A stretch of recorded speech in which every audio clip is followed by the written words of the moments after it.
Today, we begin a new series from a book by American writer Edgar Rice Burroughs. The book is called A Princess of Mars.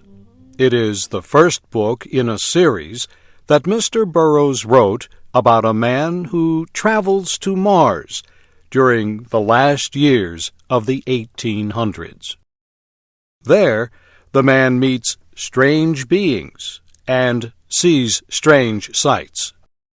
At first, he is a captive, then a warrior, and after many battles, a prince of a royal family. Shep O'Neal begins the story of A Princess of Mars.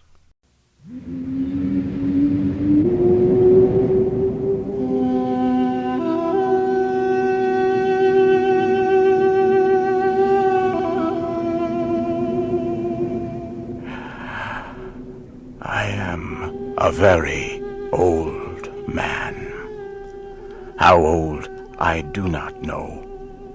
It is possible I am 100, maybe more. I cannot tell because I have never aged as other men do. So far as I can remember, I have always been a man of about 30. I appear today as I did 40 years ago, yet I feel that I cannot go on living forever.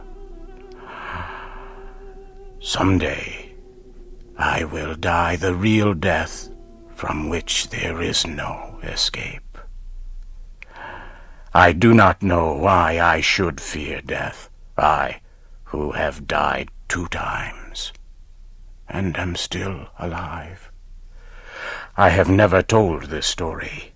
I know the human mind will not believe what it cannot understand. I cannot explain what happened to me.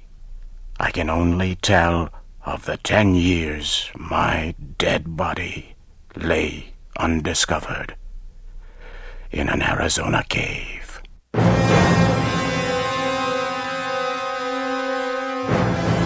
My name is John Carter. I am from the state of Virginia. At the close of the Civil War, I found myself without a home, without money, and without work. I decided the best plan was to search for gold in the great deserts of the American Southwest.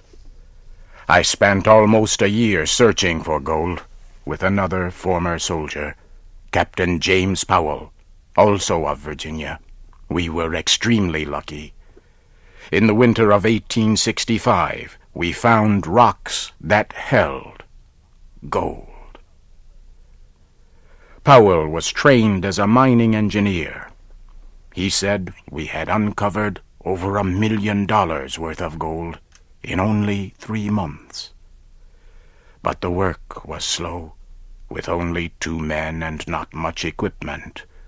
So we decided Powell should go to the nearest settlement to seek equipment and men to help us with the work. On March 3rd, 1866, Powell said goodbye. He rode his horse down the mountain toward the valley. I followed his progress for several hours. The morning Powell left was like all mornings in the deserts of the great Southwest, clear and beautiful. Not much later, I looked across the valley. I was surprised to see 3 riders in the same place where I had last seen my friend. After watching for some time, I decided the 3 riders must be hostile Indians. Powell, I knew, was well armed and an experienced soldier, but I knew he would need my aid. I found my weapons, placed a saddle on my horse, and started as fast as possible down the trail taken by Powell. I followed as quickly as I could until dark. About 9 o'clock, the moon became very bright. I had no difficulty following Powell's trail. I soon found the trail left by the 3 riders following Powell. I knew they were Indians. I was sure they wanted to capture Powell. Suddenly I heard shots far ahead of me. I hurried ahead as fast as I could. Soon I came to a small camp. Several hundred Apache Indians were in the center of the camp. I could see Powell on the ground. I did not even think about what to do. I just acted. I pulled out my guns and began shooting.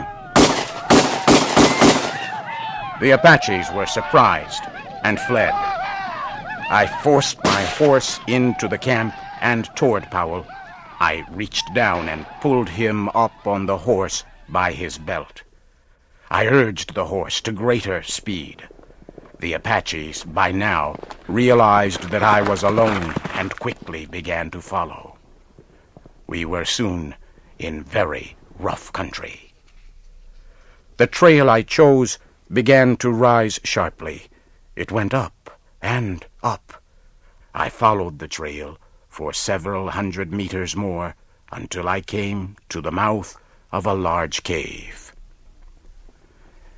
It was almost morning now. I got off my horse and laid Powell on the ground. I tried to give him water, but it was no use. Powell was dead. I laid his body down and continued to the cave. I began to explore the cave. I was looking for a safe place to defend myself, or perhaps for a way out, but I became very sleepy. It was a pleasant feeling. My body became extremely heavy. I had trouble moving. Soon I had to lay down against the side of the cave. For some reason, I could not move my arms or legs. I lay facing the opening of the cave. I could see part of the trail that had led me here. And now I could see the Apaches. They had found me, but I could do nothing. Within a minute, one of them came into the cave. He looked at me, but he came no closer. His eyes grew wide. His mouth opened. He had a look of terror on his face. He looked behind me for a moment and then fled. Suddenly, I heard a low noise behind me. So could the rest of the Apaches. They all turned and fled. The sound became louder, but still I could not move. I could not turn my head to see what was behind me. All day I lay like this. I tried again to rise, and again, but I still could not move. Then I heard a sharp sound. It was like a steel wire breaking. I quickly stood up. My back was against the cave wall. I looked down. There before me lay my body.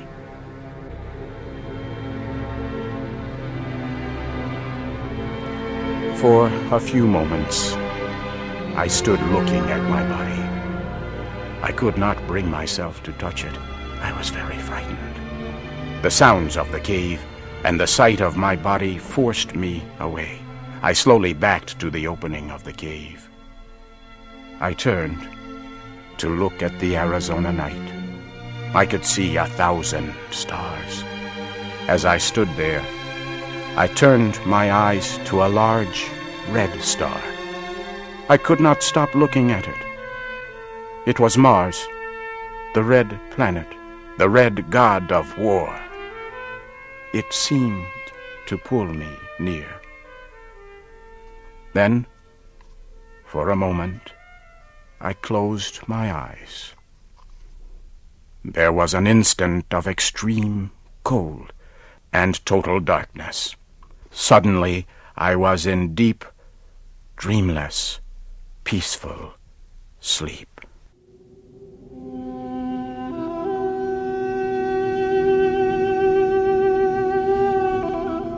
I opened my eyes upon a very strange land. I immediately knew then I was on Mars. Not once did I question this fact. My mind told me I was on Mars, as your mind tells you that you are upon Earth. You do not question the fact. Nor did I. I found myself lying on a bed of yellow-colored grass that covered the land for kilometers. The time was near the middle of the day, and the sun was shining full upon me. It was warm. I decided to do a little exploring. Springing to my feet, I received my first Martian surprise. The effort to stand carried me into the Martian air to the height of about 1 meter. I landed softly upon the ground, however, without incident. I found that I must learn to walk all over again. My muscles were used to the gravity of Earth. Mars has less gravity. My attempts to walk resulted in jumps and hops, which took me into the air. I once landed on my face. I soon learned that it took much less effort for me to move on Mars than it did on Earth. Near me was a small, low wall. Carefully, I made my way to the wall and looked over. It was filled with eggs, some already broken open. Small, green creatures were in them. They looked at me with huge red eyes. As I watched the fierce-looking creatures, I failed to hear 20 full-grown Martians coming from behind me. They had come without warning. As I turned, I saw them. One was coming at me with a huge spear, with its sharp tip pointed at my heart.